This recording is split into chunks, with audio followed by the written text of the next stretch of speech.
Hello, everybody out there in Facebook land. This is Kendall. That's Pam. Cheers. Hi. Cheers. I have a little taster glass. I have a bigger one, but yeah. You're in a brewery with all the beer in the world behind you. I know. I have a big one, but it has water, so it's like I want to be able to talk. First of all, what beer are you drinking? I chose our kickstand. I'm so bad at this camera thing, but it's our kickstand. It's really confusing. Our kickstand pale ale, which is one of our go-to summer beers, by the way, Kim and I. Yay! I'm drinking the new Enchantment's Hazy IPA. Oh, nice! I have that too. For the people who don't know, the Enchantments are a pretty enchanting place up in the mountains, not too far from where Pam is at right now, which is Leavenworth, Washington, because Pam is one of the founders and owners of Icicle Brewing in Leavenworth, and she has graciously agreed to join us today to talk about some cool stuff. And first thing I'd like to talk about with Pam is tell us about what's going on at the brewery in terms of your, I guess, recent expansion. You built a new brewery. You moved out of the old space downtown, the brewery anyway, expanded the tap rooms. Why don't you tell us a little bit about what's going on at the new brewery or at the old brewery and tap room and how you changed that, and what's going on out here at your new big fancy brewery where you're at right now. Yeah. So last year, we opened up our production facility. I'll do a quick little turnaround just so you can see Oliver, my husband, who you don't get to see a lot. He's actually helping can the Enchantments 2 beer that Kendall just was drinking. Let's see, I have to get used to this. But you can see the canning line. They're getting the labels on so that we can get that out to the market. And our main reason for, if you've been to Leavenworth, you know it's very busy downtown, and we were trying to do a lot of production brewing right in our downtown space, and it was getting pretty cramped. We've never been a brewery that wants to grow big or fast. We mainly just kind of have grown organically, and so we had kind of organically grown out of that space. And so we were able to build a metal building just outside of town. It's about a mile away.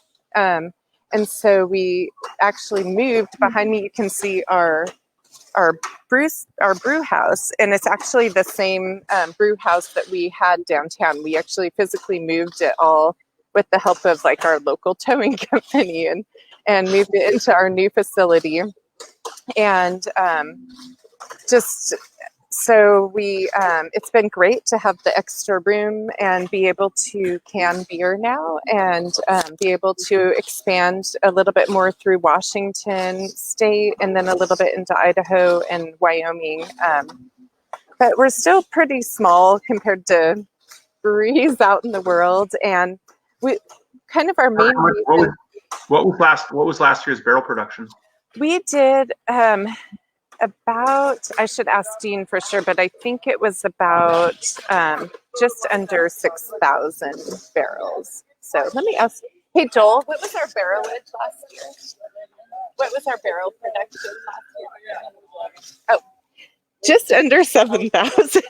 You didn't need to ask anybody, you knew. Yeah. So, and so that's still pretty small, especially for in the scheme of brewing. Right. Things. It feels but, big. In terms of, it's big. It's big in terms of Washington because like 2/3, no more than that, 3/4 of the breweries in Washington make less than 1,000 barrels a year. Yes, and that's pretty much that percentage holds true across the entire nation for anybody who's paying attention.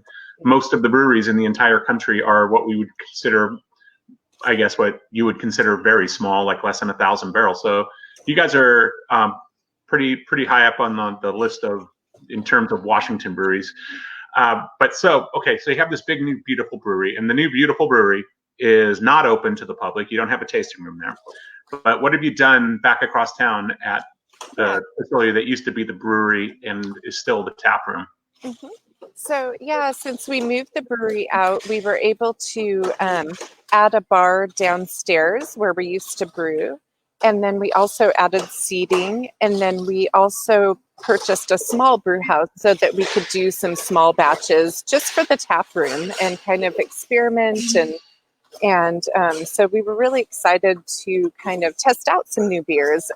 It's kind of how we came up with the Hazy series, which is our enchantment series, and our first one was the Prussic, and then the second one is the Tokatai. And so that all came out of our little pub system down at the tap room. And And what size is that system? It's just a 5-barrel system, so about 10 kegs at a time. So it's pretty small. But what's great is I'm really excited that this year, because we had a little bit more room, we were able to do a pink booth brew. And it was our anniversary technically last week, but we're going to celebrate this Friday with a release of our Pink Boots brew, which if you don't know about it, it's a fundraiser for the Pink Boots Society, which is a nationwide group of females who make their living in the beer industry. So whether you're like a beer attorney or if you are a server at a pub, if you make your living from the brewing industry, you can be a part of Pink Boots. And I actually have these. I have 2 pairs. This is my. These are my Pink Boots. And then I have. Well, I'm wearing some, but I can't lift my leg that high. And so Holly, is one of our female brewers, so she really took the helm of this, and she brewed a hazy IPA, but it's on the lighter style, so almost, if you can imagine, like a session hazy. And so that's a fundraiser. We'll donate $1 per pint. Obviously, we're not selling pints right now, so we'll be donating $2 per crowler. We only offer beer pickup Tuesday for 3 hours and Friday for 3 hours, just because we want to keep that pretty limited, and we don't want to encourage people to be out and about, but still offer a service of having a place where people can pre-order and pick up beer. Also on Friday, we're going to be kicking off something that's been my passion project, is now we're able to ship beer. Thank you to the Washington Brewers Guild for allowing us to do this. So we can ship beer to Washington State residents only. And we'll be kicking that off on Friday too, as a way we encourage everyone to go out to our retailers. But this is an additional service if you do want beer delivered to your home. Yeah, and if people want to be assured that it's great to go out to your retailers, and everybody should go out and support their retailers as much as you safely can. But if you absolutely got your heart set on trying the new IPA from Icicle, which I know at least one person I know is very much got their heart bent on trying your new IPA. It's nice to be able to order it straight from you and get it, and not show up at the grocery store and find out, for your one trip every 2 weeks to the grocery store and find out that they don't have it for you. So that's a cool service. So moving on, so it's increased capacity down there at the tap room, whereas people might be thinking that remember the tap room, or thinking that it was always kind of out in front of the bar. So it was like the bar was there, the brewery was way in the back, and then the tap room that you hung out in was kind of up here front. Now it kind of flows back down into that space behind the bar that people think of as what used to be the brewery, where you used to sit there and look down over all the brewing equipment. Now there's more tap room space down there. So another thing that I want to talk to you about before we get into the real meat of the matter here is you also have a role with the Washington Brewers Guild. Mm-hmm. Yeah, what is your role with them? What's your official title? Yeah, so I'm the president of the Washington Brewers Guild, and I've served on the board since 2014. So explain to people what does the guild do? What is the Washington Brewers Guild? Yeah, so the mission of our guild is we serve to be a legislative advocate for brewers, and we also serve to educate. That's our mission: legislation, education, and also brewer networking.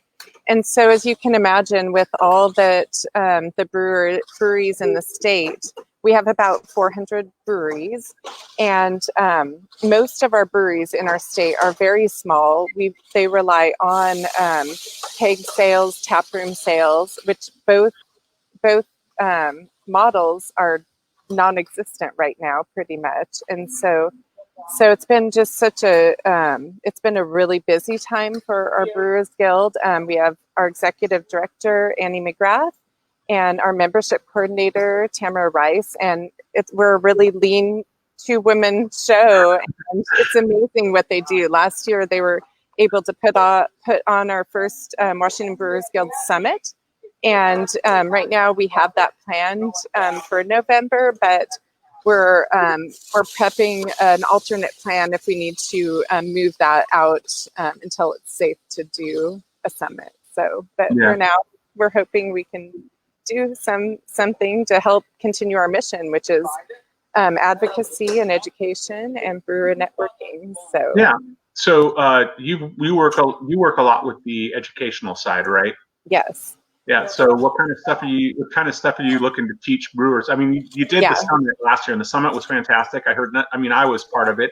I heard nothing but fantastic reviews of what I did. Yes. But I also heard fantastic reviews of the whole thing overall. So, I mean, what kind of stuff are you guys doing? And it was all part of just basically, it's a great thing to see the way the guild works and the way brewers in the state work, is they all kind of look at each other and go, what can I do to make you better? To make your beer better, almost like they're not competition. But what are you guys doing to help kind of push along that idea of bringing up everybody's quality of beer?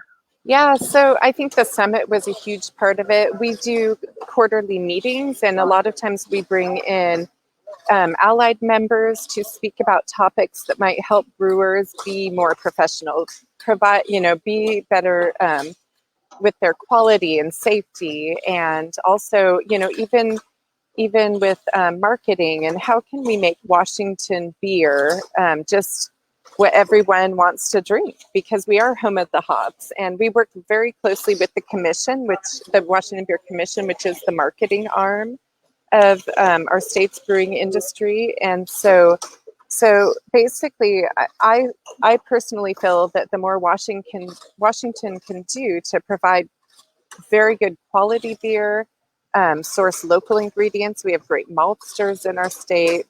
We support the hop industry. And so a lot of what the Guild does is just, our brewing industry is better when we all work together. I've seen states where there are fractured guilds, and when it comes time for legislation to pass, the best thing we can do is stick together. And how do we do that? We network. We help each other be better and stronger. Like if a brewer needs something, they post it on our forum, and probably 5 to 10 breweries respond. Like, I'll get you some hops. I'll trade you this for that. So it really is a special group, and it is my passion. And it's really, I will say, it hurts my heart that our industry is struggling right now, and the Guild too. So yeah, well, I'm going to advocate for the Guild here a little bit. I'm an allied member of the Guild, have been since it was founded. Since I think I did that even before I started the Washington Beer Blog. A long time ago, I became an allied member. I was doing Beer Church. I was an allied member.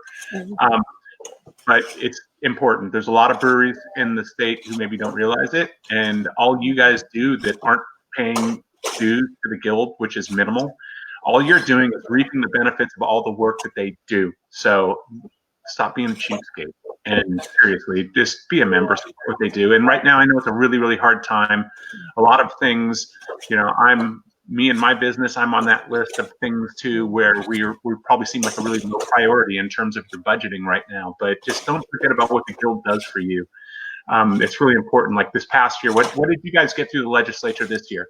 Yeah, so we had a couple wins. Like now, breweries no longer have to put keg registration stickers on every keg that goes out. which may seem like a small thing, but just by eliminating the need to do that, you are saving water. I mean, just for the environmental aspect, you're saving paper, water. We're in the digital age. We can record that information, and also privacy too. It helps keep people's privacy information not on the kegs.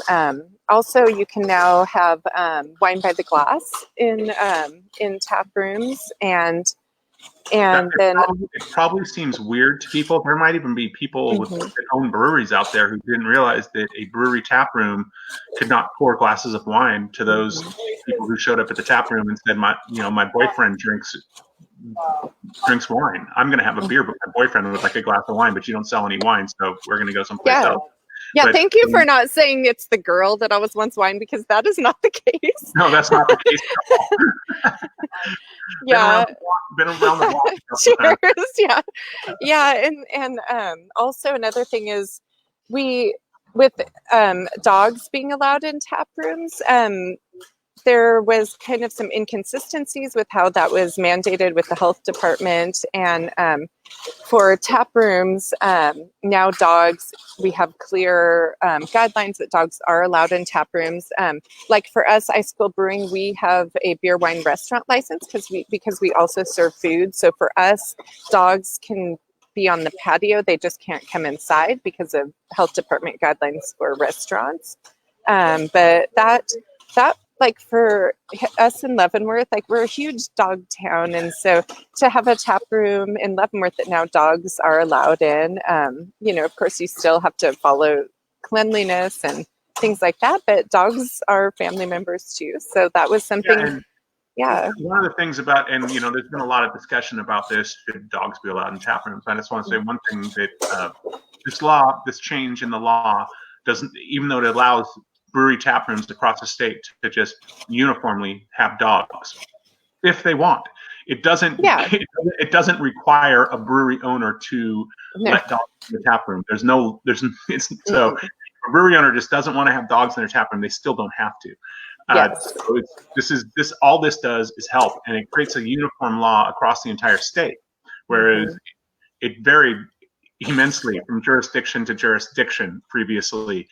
And now, I mean, from county to county, municipality to municipality, I mean, there was even times when I knew of cases where one agent would have different opinions about this tap room and that tap room. Now there's just a blanket law that says if a brewery owner wants to have dogs in their tap room, it's allowed. Anyway, I'm a dog person, and whenever we come to Leavenworth, it's always it's usually in the summer or the spring, and it's a problem because we have the dog with us and we can't leave her. It's 85 degrees out. We can't leave her in the car. So how do we go to Icicle Brewing and enjoy a beer if we can't leave the dog in the car? Yeah. No, it's so true. Yeah. And also too, I think, those were kind of some of the wins. We always solicit our guild members. We represent our members and their needs, and we have a government affairs committee, and so when we go and work on legislation, it is because we've gotten input from our members of needs that maybe need clarification or fixing.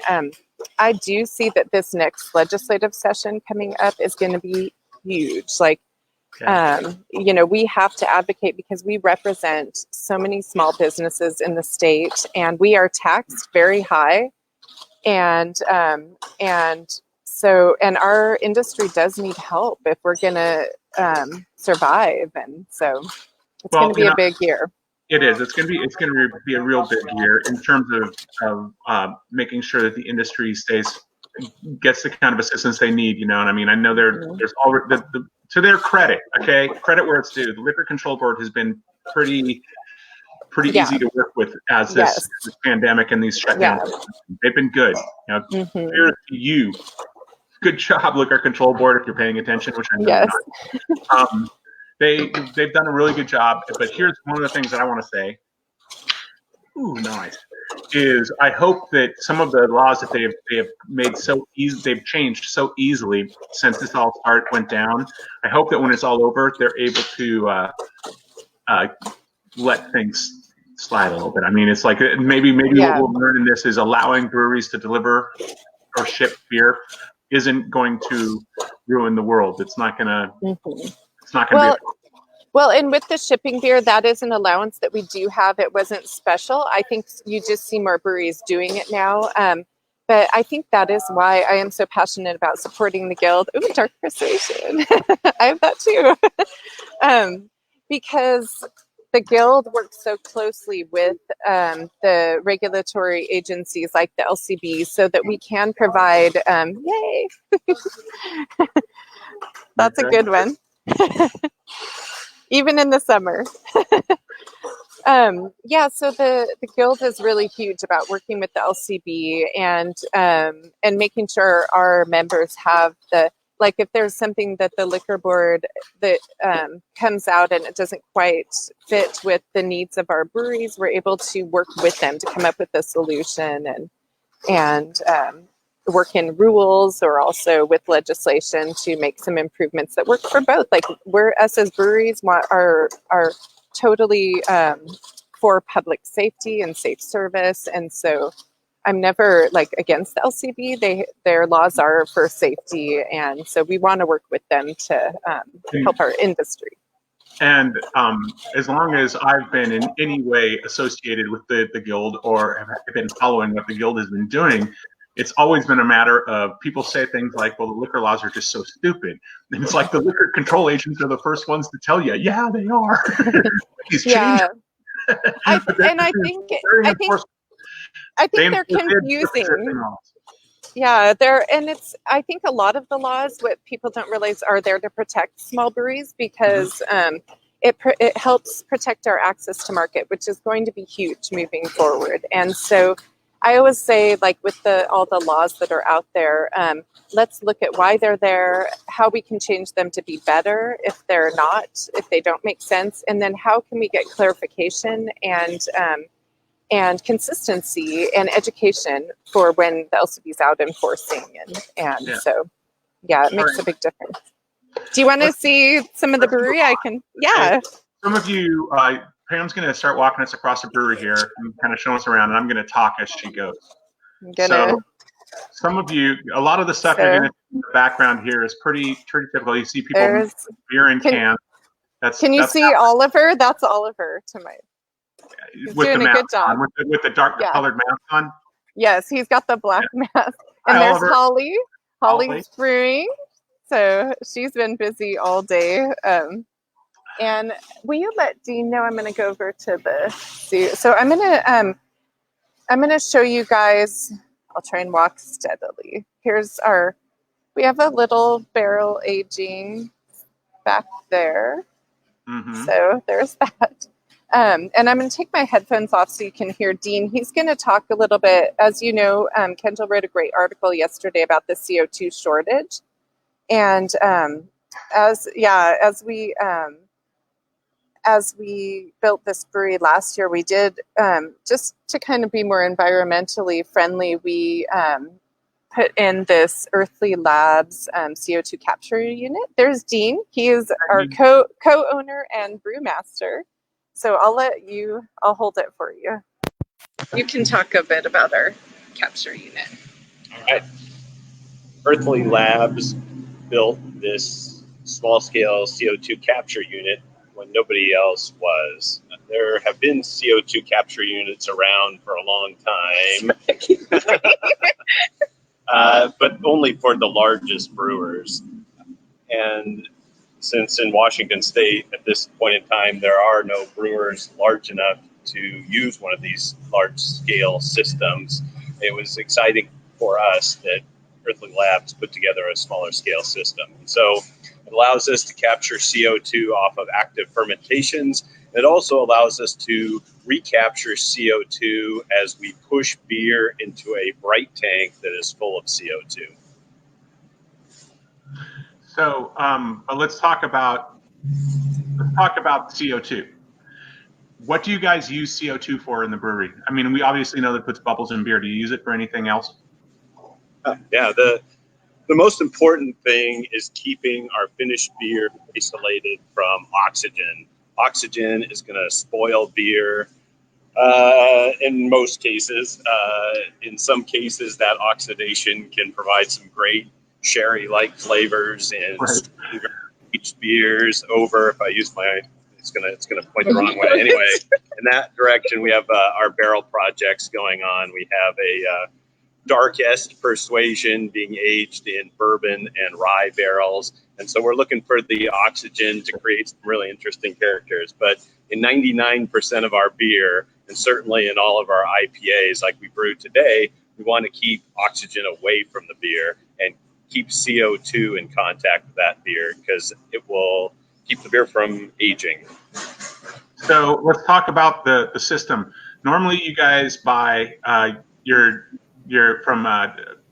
from compressed gas suppliers. You buy CO2, fill tanks up with CO2, and run that off. And the CO2, for people who haven't read my article yet, comes from big industrial plants that produce things that we don't necessarily like ammonia and ethanol. And they're big industrial processes, and one of the byproducts of those processes is CO2, which they capture and people use for all sorts of things. The food industry uses CO2 all over the place, not just beer. But that's the major source for breweries. Let's just talk about breweries. For breweries, the major source is that you go buy it from one of these suppliers that's capturing it, or getting it from somebody who's capturing it at their ethanol plant. What you guys have is a system that captures the CO2 that is a byproduct of your fermentation. So you're creating CO2 in the brewery all the time. It's just typically escaping into the atmosphere. So why don't you show us the system that these guys have created for a brewery of your scale, because these systems have existed for big breweries for a long time. Anheuser-Busch has been using systems like this for a long, long time, but they never existed on a small scale for something like, for a brewery like Icicle. So show us what you guys got going there to capture your CO2. Yeah, absolutely. We'll let Pam use her portable device there. I'm spatially challenged. So this is it. And if you use me as a scale, I'm 6 feet tall, so it's a little bit taller than 6 feet. It's about 3 feet wide and about 4 feet deep is all. And that's it. We get reclaimed CO2 in. It purifies it through a carbon filtration process. Then it compresses it and it chills it, turning it into liquid CO2, at which point it goes into the standard tank that everybody uses, whether they're getting it filled from a truck or capturing their own CO2. One thing I wanted to mention, you mentioned Anheuser-Busch. There's an example that was even closer to home. I remember seeing when Red Hook was auctioning off that brewery in Woodinville, one of the items they auctioned off was the CO2 capture system. But that system, the one that they had in Woodinville, was the smallest CO2 capturing system I've ever heard of. Yeah, I don't know. That was what, a 240 barrel brew house or something? Right. Yeah. We're just a barrel brew house here at Icicle, and generally doing double and quad batches. And the system works.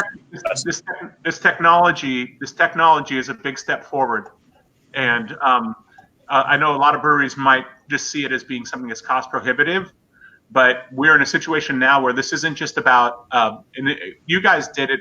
I don't know if you did it primarily. I won't put words into your mouth, but primarily it's like a way of reducing your carbon footprint. But in reality, now it's a matter of resiliency, because the prices of CO2 are going up right now because for reasons that you can read about on my blog, and that's creating a value in whatever it takes, whatever you have to invest in one of these CO2 capturing systems. And Earth Labs, right? Earthly Lab.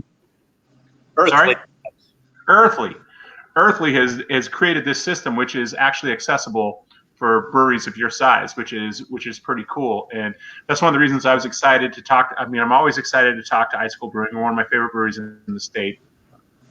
And and Pam's one of my favorite people. Oh, you're a nice food dean, and Oliver is one of the nicest people I've ever met in my entire life. But one of the reasons I want to talk to you guys was because of this about the CO2 capturing. It seemed very timely right now, and it's a huge deal, and it's something that more breweries should look at. And far be it from me to tell a brewery how to spend their money, but it is something that people should be looking at.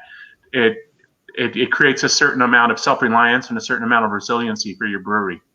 There, I'm done. I'm off my high horse now. Let's talk about beer some more. Yeah, and Earthly Labs, I'm sorry I skipped out your name. I got a lot going through my brain right now, but yeah. Earthly Labs, are we stopped? Pam? Just talking too much. Yeah, I'm hearing that somehow our broadcast stopped, but I didn't intend no worries. No, I did not intend for it to stop at 5:30. I feel like I got everything out that I could possibly talk about. Hold on just a sec, Pam. Yeah. I'm not going anywhere. I still have my little beer here, so. Okay, we're back on. Sorry about that little hiccup there. We think we're gonna continue on. Pam? Yeah. Yeah, I'm hearing that somehow. Okay. Okay. Whatever the case, we're going to continue on now as if we're still on, because we can't really tell whether or not we're still broadcasting live on Facebook. So I wanted to say that this was a very timely conversation to have with you, and I really, really appreciate your time. And I wanted to thank you from the bottom of my heart for making this beer for me. Yes. I don't know. You must have talked to my wife, Kim, and found out that German chocolate cake was my favorite type of cake, and made that beer just for me. And I really, really appreciate it. So I understand that we are drinking. So is there anything else we wanted to cover? I think I just would like to just tell everyone out in the world how much I'm thinking about them, and especially my first, definitely everyone who's in the trenches, first responders, medical, grocery workers, we're brewing the beer still, but all of the grocery stores are helping so much, and our retail partners who are still buying kegs and selling growlers. And I just really feel for our industry, and thank you to everyone who supports their local brewery. And I just can't encourage enough to support independent breweries, because we give back to the community, we support our local industries, and just stay safe and healthy, everyone, and sane. It's a tough time for all, so. Yeah, so support your local brewery, because we want to make sure that all of our local breweries are still there when this thing eventually does end, and when we eventually defeat this trouble that we're having right now. So Pam, thank you very much for joining us today. And we would normally be coming over to see you like we always do. Yeah. In just probably like another month or something. I'm about to cry thinking about it. I know, it's so sad. I can't even think about it. They canceled Oktoberfest in Munich today, and everything's going downhill. But we can get through this together. And let's all just keep our spirits up. Yeah. And good beer from breweries like Icicle, totally help you keep your spirits up. So, all right, Pam, thanks again for love your brewery. Say hi to the entire family for me, and cheers to beer. And cheers. I'll get through this. Hi to Kim. Cheers. Cheers. Thanks, you guys. Take care. All right. Bye-bye, everybody. Bye.